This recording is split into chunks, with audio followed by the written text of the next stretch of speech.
গভীর মনোযোগ। আরে আল্লাহ বলেন বান্দা ইবাদত যদি ইবাদতের মতো হয়, নামাজ যদি নামাজের মতো হয়, আমি আল্লাহ দুইটা জিনিস দেব। এক নাম্বার আমি আল্লাহ রিজিকের ব্যবস্থা করে দেব।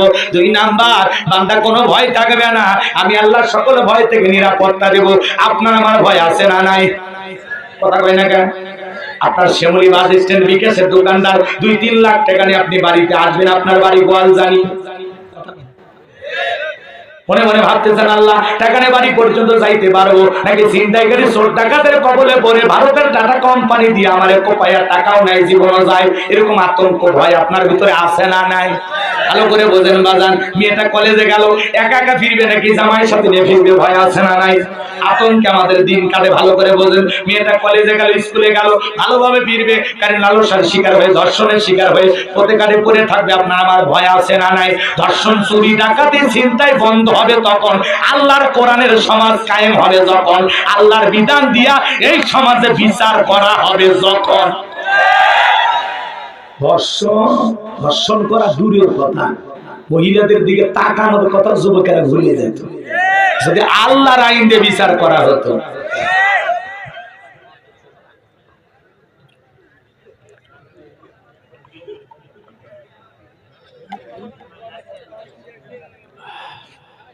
কষ্ট পাচ্ছে? তাহলে আপনার আমার ভয় আছে না? জানমালের ভয়, নিজে কিনে ভয়, ছেলে মেয়ে কিনে ভয়। আমার আল্লাহ বলেন সকল ভয় থেকে আমি আল্লাহ তোমাদেরকে নিরাপত্তা দেব। আরো জোরে বলেন, আরেকবার বলেন। তাহলে আল্লাহ বলেন ইবাদত যদি ইবাদতের মতো করতে পারো, দুইটা জিনিস দেব। এক নাম্বার রিজিকের টেনশন করা লাগবে না, আমি আল্লাহ রিজিক দেব। দুই নাম্বার কোনো ভয় করা লাগবে না, সকল ভয় থেকে আমি আল্লাহ নিরাপত্তা দেব। বলেন সুবহানাল্লাহ। ভালো করে বোঝেন। ফাসল্লি লিরাব্বিকা, রবের উদ্দেশ্যে সালাত। সালাত হবে কার জন্য? আরো জোরে বলেন। ক্বাদ আফলাহাল মুমিনুন আল্লাযীনা হুম ফি সালাতিহিম খাশিউন। আমার আল্লাহ বলেন অবশ্যই মুমিনেরা সফল যারা নিজেদের সালাত বিনয়ের সহিত, নম্রতার সহিত, আল্লাহর ভয় নিয়ে আদায় করে। আপনি আমি সালাত আদায় করব, অন্তরে ভয় থাকতে হবে কার? আরো জোরে বলেন। আল্লাহকে রাজি খুশি করার জন্য সালাত আদায় করা লাগবে, দুনিয়ার কাউকে দেখানোর জন্য না। সালাত হবে একমাত্র আল্লাহকে খুশি করার জন্য। ওয়াল্লাযীনা ইয়াবিতুনা লিরাব্বিহিম সুজদান ওয়া কিয়ামা।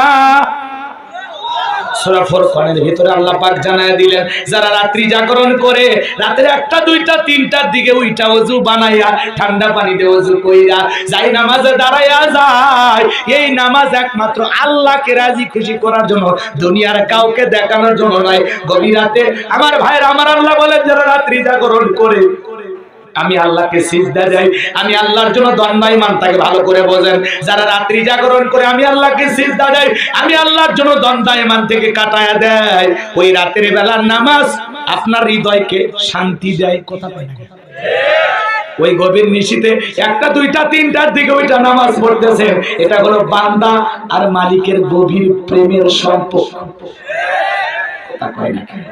এই যে রাতের বেলা উঠিয়া স্ত্রীকে বাদ দিয়ে, সন্তানকে বাদ দিয়ে, ব্যবসা বাণিজ্য, দুনিয়ার জ্ঞান যা আছে, ধ্যান জ্ঞান সব বাদ দিয়ে আপনি যে রাতের 1টা 2টার দিকে নামাজ পড়তেছেন, এর পিছনে অন্য কোনো উদ্দেশ্য আছে?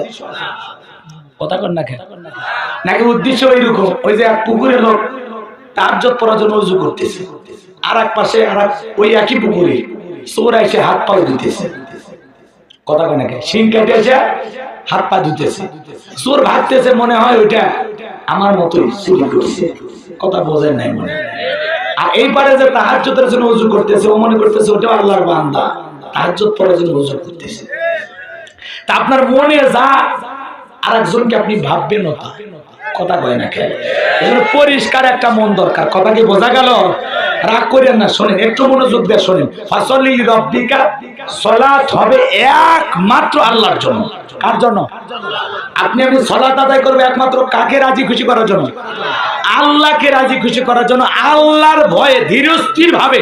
ওই 2-3 মিনিটের নামাজ না, 2 রাকাত 2 মিনিট, 4 রাকাত 4 মিনিট, ওই 4G 5G গতির নামাজ একমাত্র আল্লাহকে রাজি খুশি করার জন্য। কারা কারা সালাত আদায় করবেন একটু হাত তোলেন। আল্লাহ আমাদের সবাইকে 5 ওয়াক্ত সালাত মসজিদে গিয়ে আদায় করা তৌফিক দান করুন। জোরে বলেন আমিন। আরো জোরে বলেন আমিন। হাত নামান। আমার ভাইয়েরা, বিশ্বনবীর জামানায় জুমার নামাজের দৃশ্য যেমন ফজরের নামাজের দৃশ্য একই রকম। কথা কন নাকি আপনারা? আর বাংলাদেশে জুমার নামাজের জন্য মসজিদ 2 তলা 3 তলা করা হয়। আসর মাগরিব এশার সময় মাঝে মাঝে ফজরের সময় আকামত দেওয়ার মতো মুসল্লিও থাকে না। কথা কন নাকি আপনারা? তাহলে জুমার সময় 150 200 300 মুসল্লি নামাজ আদায় করলো, আসর মাগরিব এরা পড়লো কোথায়? কথা কন নাকি? পড়লো কোথায়? আছে আপনাদের এলাকায় আছে? বাপরে বাপ, জুমার 2 রাকাত শেষ, মসজিদে মানে গুম ভূমিকম্প হয়ে যাচ্ছে। সব সেন্ডেল নিয়ে পার তারা উড়ে গল্প করতেছে আর যাচ্ছে, দুপুরে তোর কুড়ি দাওয়া দিতে এটি কুড়ি দাও দিয়ে গিয়ে